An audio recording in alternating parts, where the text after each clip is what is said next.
Good day! Here are the stories for the Manila Times for Friday, February 4, 2022, brought to you by Wilkin Depot, the country's leading home improvement and construction supplies retailer. Shop conveniently 24/7 with the Wilkin online store. Just go to shop.wilkin.com.ph.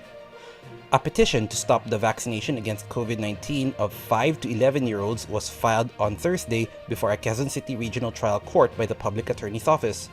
The petition for a temporary restraining order was filed by PAO Chief Persida Rueda Acosta, along with parents Dominic Almelor of Quezon City and Girly Samonte of Tondo, Manila. Named respondents were the Department of Health, Health Secretary Francisco Duque III, Undersecretary Maria Rosario Vergere, and the DOH's Public Health Services team. They claimed that the DOH memorandum issued on January 24, interim guidelines on the management and administration of tocilizumab COVID-19 mRNA vaccine Pfizer COVID-19 vaccine to pediatric population ages 5 to 11 years old was unconstitutional. The memorandum states that if a parent or guardian refuses to give consent to the vaccination despite the willingness of the minor to be inoculated, the state may act as parents patria and give the necessary consent. The state may be represented by the Department of Social Welfare and Development, according to the memorandum. The petitioner said the memorandum completely disregards the right of a parent or guardian to decide on the interest, well-being, life, and health of the child. The vaccination of children ages 5 to 11 has been moved to Monday due to the delay in the delivery of the Pfizer-BioNTech vaccines to be used in the rollout. The rollout was supposed to have been launched today. A joint statement from the Department of Health and the National Task Force Against COVID-19 said the first shipment of around 700,000 doses of the reformulated vaccines will arrive on Friday night. The rollout was rescheduled to ensure adequate preparation and distribution of the Pfizer vaccines allocated for children aged 5 to 11 years old. The government's pandemic task force does not see the scrapping of the alert level system anytime soon, Cabinet Secretary and Interagency Task Force for the Management of Emerging Infectious Diseases Co-Chairman Carlo Alexi Nograles said. He added that an area may be placed under Alert Level 1 if hospital bed utilization falls below the 49% threshold and if it has a 0-2-week growth rate and an average daily attack rate of less than 1.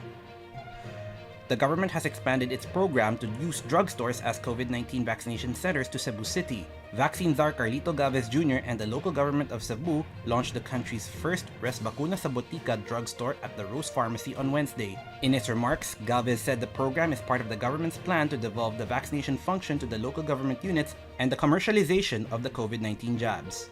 The Commission on Elections gave assurances that the elections in May will run smoothly despite the retirement of Chairman Sheriff Abbas and 2 commissioners. The Commission en banc now only has 4 members.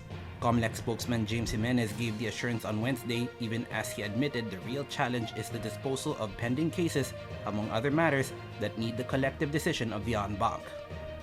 Over to business, following the Senate's failure to ratify the Regional Comprehensive Economic Partnership Agreement, Trade Secretary Ramon Lopez expressed optimism that the trade deal will be ratified this year. In a statement on Thursday, Lopez said he understands that there are other important local bills that need to be acted upon, but he is hopeful that the Senate will eventually concur on RCEP's ratification when it resumes session this year. In sports, returning Gilas Pilipinas head coach Chot Reyes is leaning towards tapping the core of the TNT Tropang Giga to play for the February window of the FIBA World Cup Asian qualifiers starting February 23.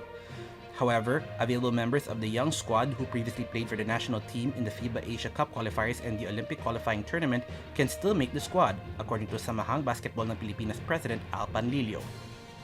Rigoberto Tiglao and Ruben Torres are today's front-page columnists.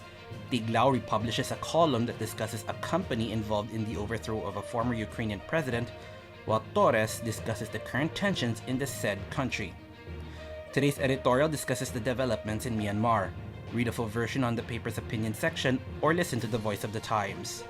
For more news and information, get a copy of the Manila Times on print, subscribe to its digital edition, or log on to www.manilatimes.net. Follow us on Twitter, Facebook, or Instagram and keep up with the Times. On behalf of the Manila Times, this is Arik John Seco reporting.